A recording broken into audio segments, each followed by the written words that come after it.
Well, in its current three-year agenda, the Allegheny Conference added a new strategic priority called Strengthen Communities.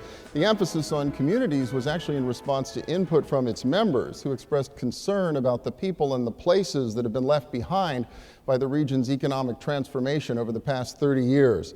Laura Ellsworth leads the initiative as vice chair of the conference and chair of the Pennsylvania Economy League of Greater Pittsburgh. And so this focus on communities, was this a big change for the Allegheny Conference? No, it wasn't really a change. It was more sort of getting back to our roots, I think, because community development has been in our name from our inception. And for 70 years, the conference has done all sorts of things in community building.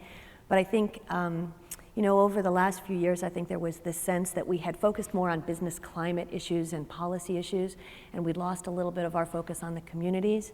And so in 2011, we heard loud and clear from a lot of the folks in this room that they really wanted us to focus on communities. And so that's why we've made it one of our most significant priorities. And so how's this new initiative working? Well, as you heard, it's called Strengthening Communities, and it's really based around a tax credit program called the Neighborhood Partnership Program. And it's a tax credit program whereby companies who invest in certain underserved neighborhoods get a tax credit of up to 87 cents on the dollar. So it's really positive and powerful. And a lot of our members didn't know it existed. A lot of the companies who knew it existed were investing, but in a very uncoordinated way. We thought, wouldn't it be great if we could coordinate that investment, focus it on communities, particularly communities we could identify as being organized and ready to go, and really get the power of that coordinated investment to move the needle in those communities. And so we identified 5 communities: McKees Rocks, Wilkinsburg, Washington, Connellsville, and Economic Development South. 2 of those, McKees Rocks and Wilkinsburg, were ready to go. And so we organized our members, and I'm absolutely thrilled to say that within 6 months, I think it was, we had 100% funded those programs by the companies that are in this room.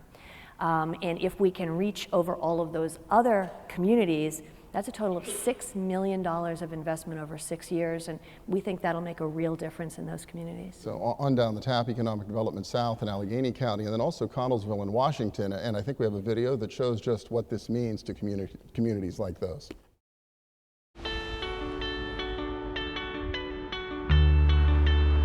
Connellsville was one of 5 communities that was selected to be part of the Strengthening Communities Partnership. And we really believe that the conference is going to be able to help Connellsville grow.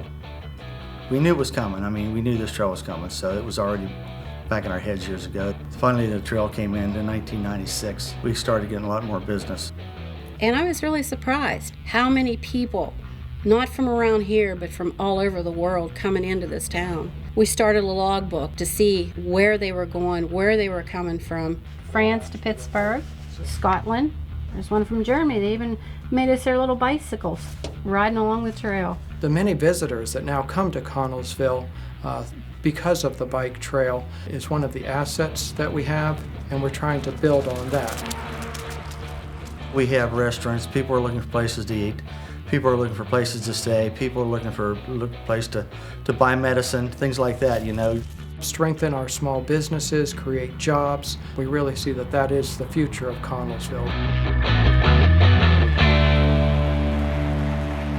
So very impressive, 5 communities so far. Is that where you stop? Oh, absolutely not. I think you heard our mayor say we have a lot of work to do in this community, and so I think this is just the beginning. So any other big priorities for next year beyond really building on the Strengthening Communities effort? Sure. I think we have 2 really big challenges. One is the binding arbitration system that we have in this state is really broken and needs to be fixed. Among other things, arbitrators who are issuing awards can't even consider whether the municipality can afford to pay them. I think we need to change that. Clearly, we have municipal pension issues that we've talked about before, all of us have talked about. We may see some change at the state level on pension issues this year, but we really need to focus on the municipal pension issues too, because if we don't, the municipalities are not going to be able to survive financially. And if we want to see communities like this, and if we want to help indigenous organizations really help themselves, we've got to help them solve that problem too. Yeah, Morgan O'Brien, a lot of state barriers really affect the ability of communities to thrive and be successful, and a lot of it also comes down to economic climate and business climate. So you chair the Chamber of Commerce. How are we doing in that area? Well, I mean, I think the good news is we're doing relatively well. When we compare ourselves both to the state as a whole and against the nation, you know, statistics say we're doing really well. But we do know that there are other areas in the country that are getting younger and growing, and so the bar continues to rise. So we need to continue to work at making this more competitive.